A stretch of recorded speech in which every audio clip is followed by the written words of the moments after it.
All right. Now that we've made our motif, we've designed it by arranging all of the little items that we found that communicate something about ourselves.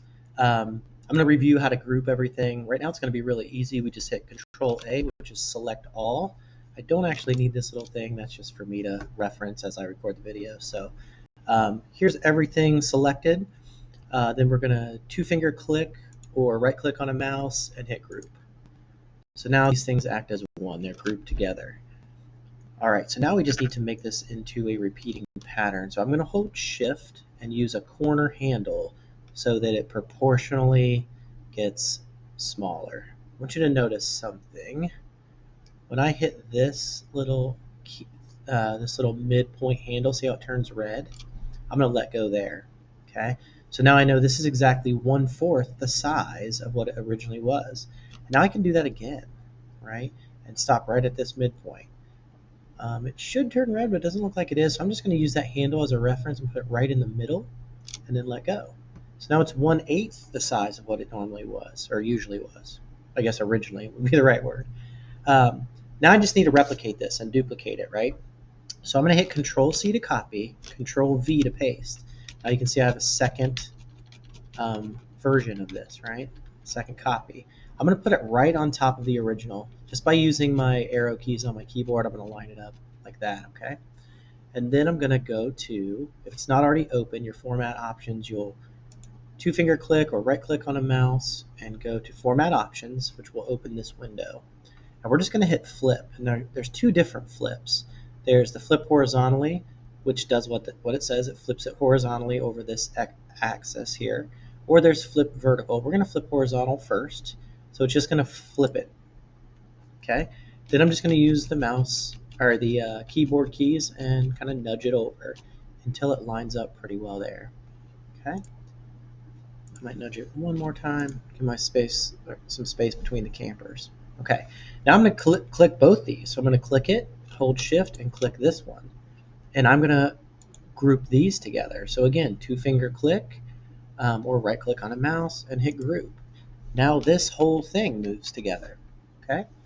And I'm going to Control C to copy and Control V to paste, nudge with my keyboard arrows to line these up, and then I'm going to flip it vertically and then nudge it underneath, just like that, okay? So now we have this new pattern we've created from this original fourth right here. So now I can click all of these, right? These two things, Control C to copy, Control V to paste. And this is basically a pattern, right? I'm just going to nudge it over so it's right on top of the original. We'll flip it vertically or horizontally again. Actually, we don't even really need to do that step because now it's pretty symmetrical. It should be exactly symmetrical. Then I'll just slide it over, okay? All right. Now what about this little empty space? We probably don't want that, right?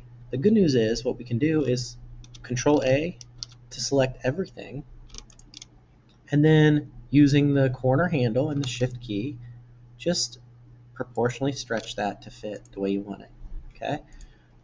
You can see all the different ones that I have now, right?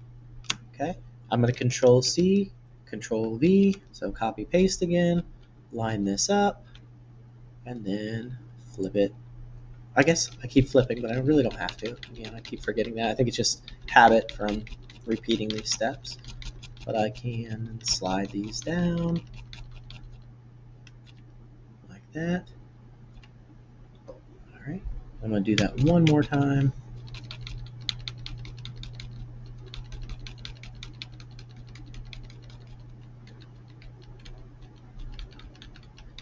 Your computer may get a little laggy just because you're dealing with a lot of images here, so it might take a second to line everything up correctly. Okay, now this goes off the edge, so I'm just going to delete this. I don't really need it, it's a little extra. Then I'll hit Control A to select everything again. And I'm just going to center this. And to be completely honest, I'm going to just distort it a little. I'm just going to stretch it. Not a big deal to have it just a little bit out of proportion there. I don't think anyone's really going to pay that close attention to it, so don't stress too much.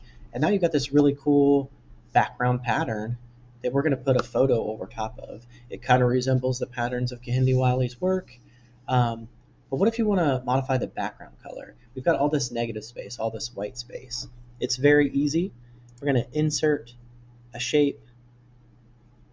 We need it to be a rectangle to match our canvas or our slide frame. I'm just going to match it there. And it's going to cover everything up, but that's okay. All right. Then we can select a color. So I'll just kind of randomly pick this one for now, which I don't know that I'll keep. But now to get it behind everything, I'm going to two-finger click or right-click on a mouse and go to Order. And then we need to send this to the back. Okay. So if you like that, you can keep it. Or now that it's back there, it's easier to kind of visualize because you can see your colors, your items in front of it. So now you can just kind of play around with what you think looks the best. All right, go ahead and create your background patterns.